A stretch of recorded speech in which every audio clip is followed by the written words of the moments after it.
Alright guys, welcome back to the channel Into the Garden. Just a quick one today, going to be doing a little more work on the rec pond project. Now if you have, this is the first time checking out this project, we are currently building a large rec pond, or a sort of natural swimming pool, if you will. Basically, the long-term end idea is to basically run this like a swimming pool, but at present we are still just digging the base here. We do already have the liner for this.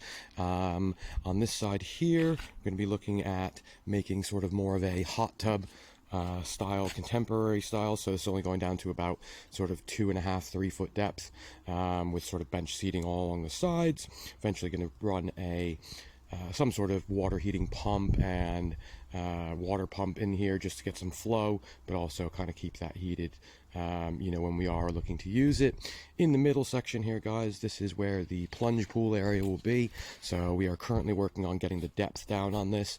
At present, it's probably down to around about 4.5 feet deep in the center. Looking to get that down at least another few feet just to make it sort of a nice deep plunge pool. And off the back here, guys, you've got the starting of the waterfall and mini pond system. Got a couple changes we're doing on this one here.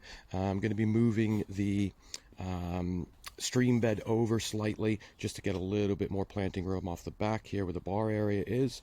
Now, of course, drop any ideas and comments for this project down below. Certainly love all the input you guys are giving us here, and these projects are ever changing, so I do certainly take on board any people's advice as we go. So what I'm going to do is get a little bit more digging done in the middle here, and we'll come back to you shortly. Alright guys, so after a few hours of digging, been able to get quite a bit of material moved.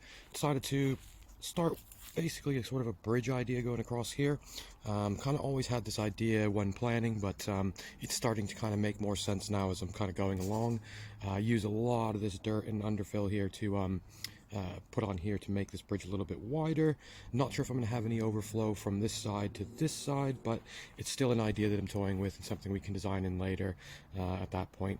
You'll also see here, guys, off the back now where the intake bay was going to be, and I'll just walk over here. Been using a lot of the backfill here, and let's just turn around here so you can see. The backfill here, this is where the old intake bay was going to go. If you can see, sort of just from here into here, and then it would flow back up into this, down into the water feature.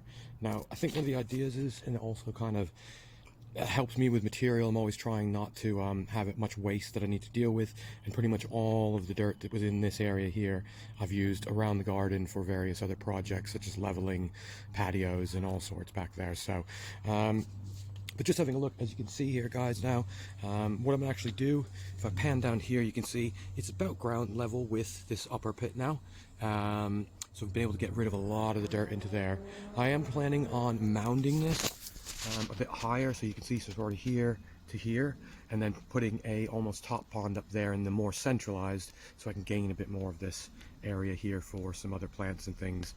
Still having a water feature come down into here, and of course out under the bridge, which will eventually go there. One other area, guys, and we'll just take a quick look. Here, gotten quite a bit down. As you can see here, removed probably another good couple feet of dirt. What I'll do is just walk down into here, because it's quite hard to see, I think, from up here how deep we've gotten. So also added in these steps here, guys. You can't really tell, but it's going to help you kind of get out of the water when it does. Now, as we get down in, this is on the last step down, and as I go down to the bottom here, this is head height now. So this is sort of me holding the camera at eye level as we go. So we've managed to get quite a far ways into here. May not go too much further than this, probably another 6 to 8 inches down as we go here. So right, so certainly a bit of work done today. Should be looking to get more done as we go along, and be posting updates as we go. So of course, thank you for watching. Drop a subscribe if you haven't yet, and we'll see you on the next one.